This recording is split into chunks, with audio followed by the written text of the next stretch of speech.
काहे बोलैलू हमरा के? नितिन, तू हमरा के छोड़ दे बका। तोहरा के प्यार करी इतना बड़ा आदमी नहीं खे, और छोड़ दे ही इतना गिरल भी नहीं खे। लेकिन एगो बात बोली तो बेंस कार के सामने बिना ब्रेक के साइकिल पार कैले बनी ऐसा लगता। ये लाइट्स, ये लोग के भीड़, ये ड्रेस, ये सब देख के लगता कि तू वो अनुना हूँ जेकरा हम जानीला कि हूँ और हूँ डॉटर ऑफ महालक्ष्मी जे हमार कभी नहीं के हो सकत।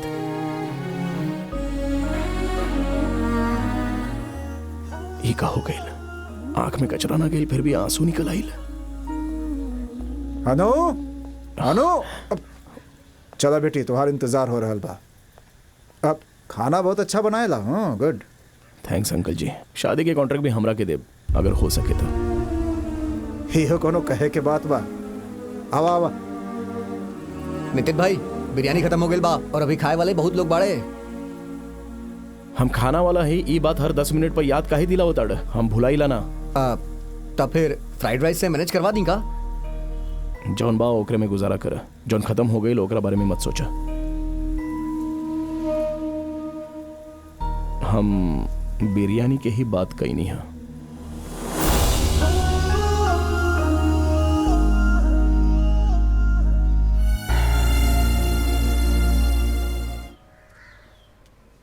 नमस्ते जी। हाँ, अब तू अपन हाथ धो के चाय पियाबू तब हमनी जल्दी वापस आ पाई।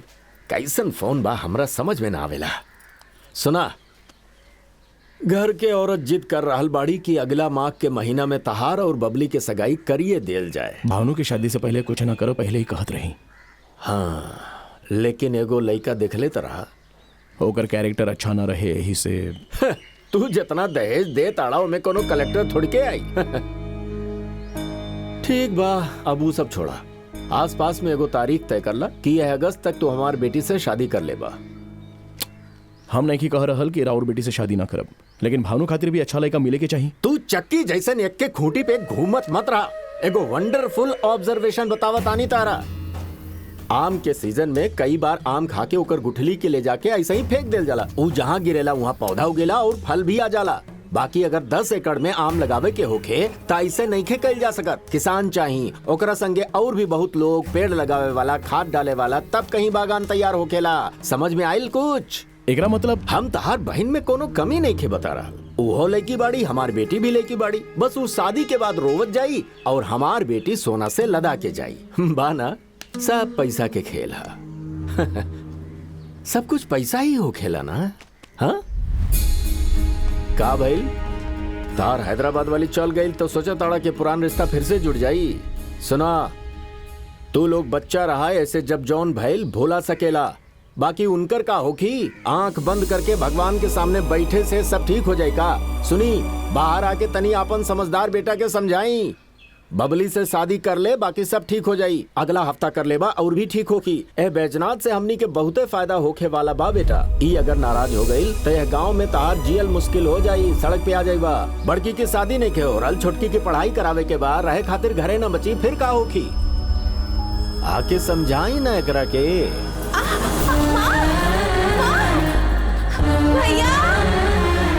हाँ, लगता सब कुछ ठीक हो जाई। माँ,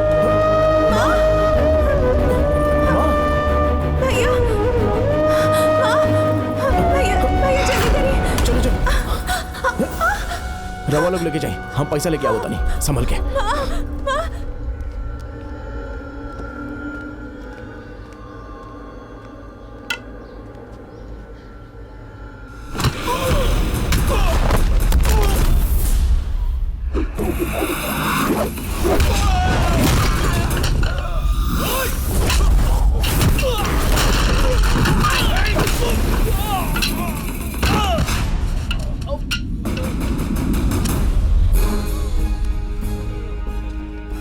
ब्रेक जितना लगाई कोनो बात नहीं है, लेकिन एक्सीलेटर ज्यादा ना दबावे के, एक्सीडेंट हो जाला। देखिए चौधरी जी, केहू के भी फैमिली ओकरा खातिर एक्सीलेटर ही होवेला। ध्यान से ब्रेक मारे, हाँ? जब ये उठ जाए तो दे दे।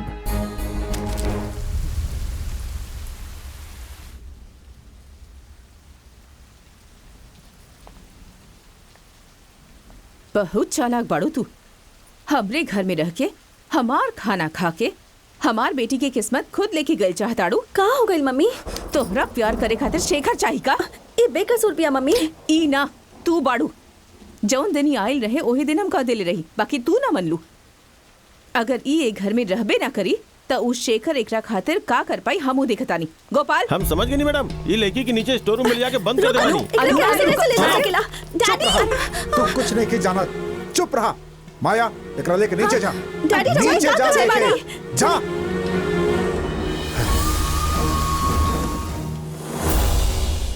भानु के शादी शेखर के साथ है? तुहार माँ के पता चले तो माँ डलिहन। हाथ जोड़ा तानी तुहार सगाई होके तक तू कुछ ना बोलबू। दादाजी हम भानु से प्यार करेली। अभी क्या? वो है जो पार्टी में अनु के पास खड़ी रहली पिंक ड्रेस पहन के, वो है लड़की। ओकरों को शादी में बुला लिया, आ तुम मुंह बंद करके अनु से शादी कर लिया। डैडी, शेखर के भानु से प्यार बा। भानु के शादी ओकरा से हो जाई तो वो खुश रही। तोहरा के नितिन के पास भेजे के ना चाहत रहे। वापस आवत समय अपन सामान ही साथ लेके अबू सोचले रही। जौन रिश्ता के बोझ नहीं उठावल जा सके ओकरा भी लेके आ गए। भानु के शादी के बारे में ओकर भाई सोची। तू मुंह बंद करके चुपचाप अपन माँ के बात माना। मतलब अब की बार हम पक्का तरह से सुसाइड कर ली कह रहल बानी रवा।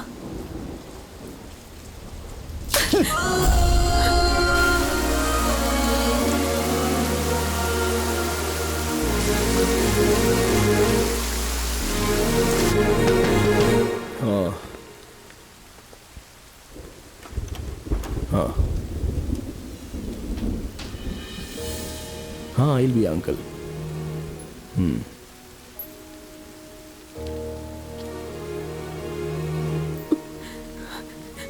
भानु के हमार मम्मी पता बा हमरा।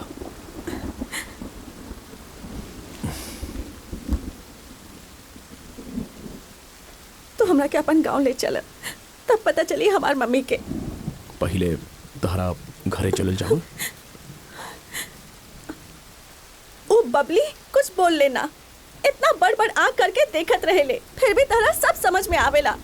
और हम चिल्ला चिल्ला के कह रहल बानी, हमार दिल में काबा पता नहीं के। नहीं के पता।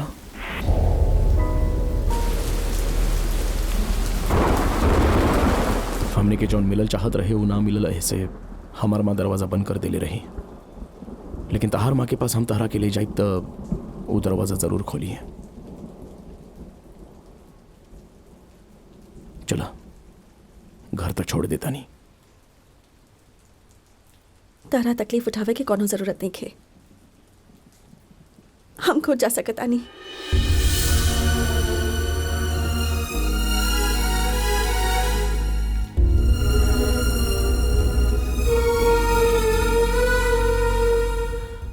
रघुआ हॉल में काहे लेटल बानी? लक्ष्मी,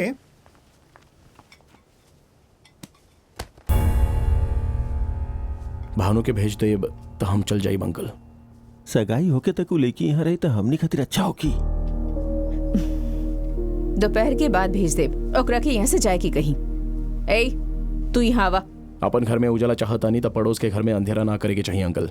रवा भेज रहल बानी कि हम खुदे ले जाएं। तू यहीं रुका, हम भानु के लेके आवता नहीं। रुका बेटा, बाहर आवा। आवा, लेके जाए करा के। चलो भानु। कहाँ भैया?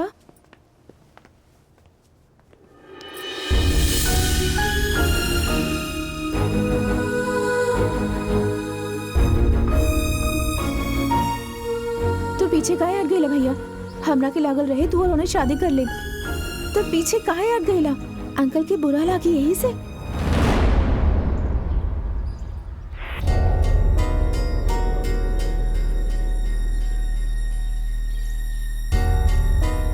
अंकल जी,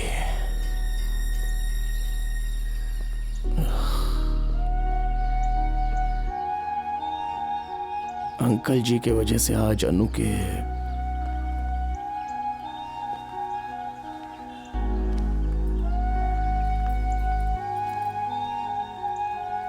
भैया? हमने जब बचपन में कैरम खेलत रही तब माँ कहले रही कि दूसरा के खुशी खातिर के हुआ अपन के कभी ना रोलावे के चाहिए, लेकिन हम का कहीं नहीं। आंटी के सामने अंकल के झुके के पड़ी है से अनु की रोला देनी। वो दिन पापा जौन गलती कैलन उहे आज हम कर रहल बानी। आंटी के आगे बढ़े खातिर वो अपन जायदाद दे देने। अंकल शर्मिंदा ना होकर सहसे अनु के वापस दे देनी हम।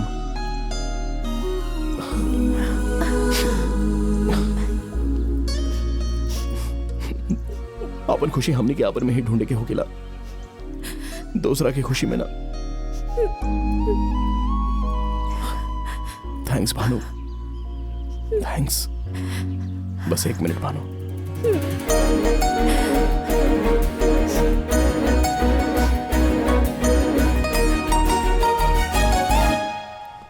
अगला आधा घंटा में सब डेकोरेशन खत्म होके के चाहिए, ठीक बा? ओके मैडम। Anu,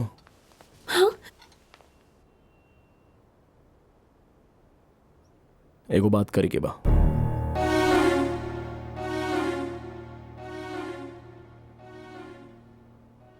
please.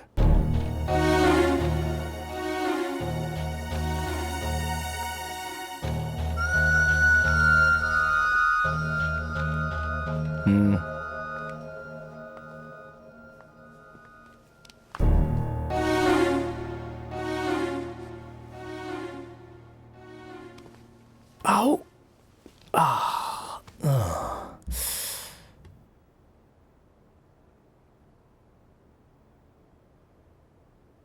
तरह पर एक दिन में हमारे 1 लाख खर्चा हो गई रहे तो जिंदगी भर डर तो लागी ना लागी? हाँ, पर बाकी के 9 दिन 10,000 के भी खर्चा न करवाई नहीं। ओकरा के याद करके हिम्मत ना भइल का?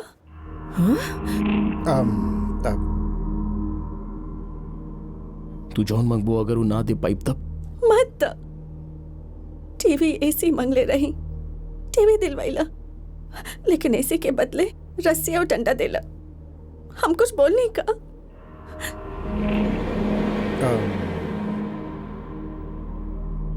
हम गुस्सा होकेला तो हमरे ना पता चले हम का करीला। गाड़ी के दरवाजा पे तो कितना जोर से पैर मार ले रहा। आगे मत करिए।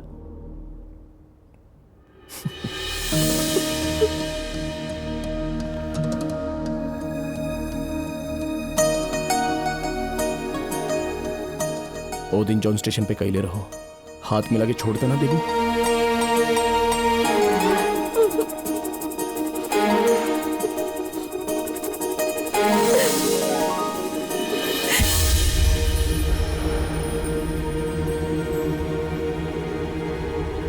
लक्ष्मी,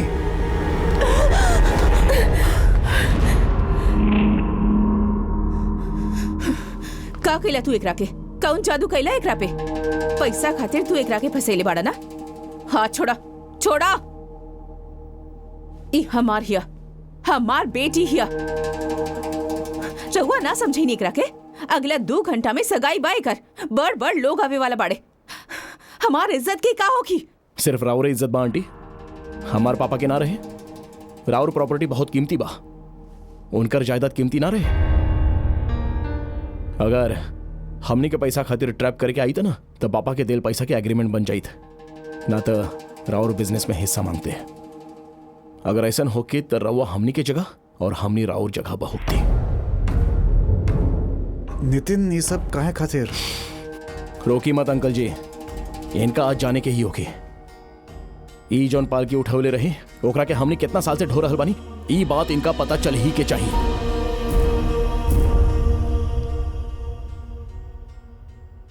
आंटी, हम 4 को बात बताओ तो नहीं, अच्छा से सुन ली। हमार पापा के समाधि पे राउरी महल बनल बा, उनकर जान गिरवी रख के रवा लोन ले रही। वो रवा के बहुत मानत रहन, लेकिन उनकर रिश्ता इज्जत रवा खातिर माटी समान रहा। हमने के जॉन कुछ ऊपर उछालेला, वो दोगुना स्पीड से नीचे आवेला। फूल फेंकब तब फूल, पत्थर फेंकब तब पत्थर। रवा हमारे पापा के ऊपर फेंकनी, लेकिन वापस हम आई नहीं, दोगुना स्पीड से।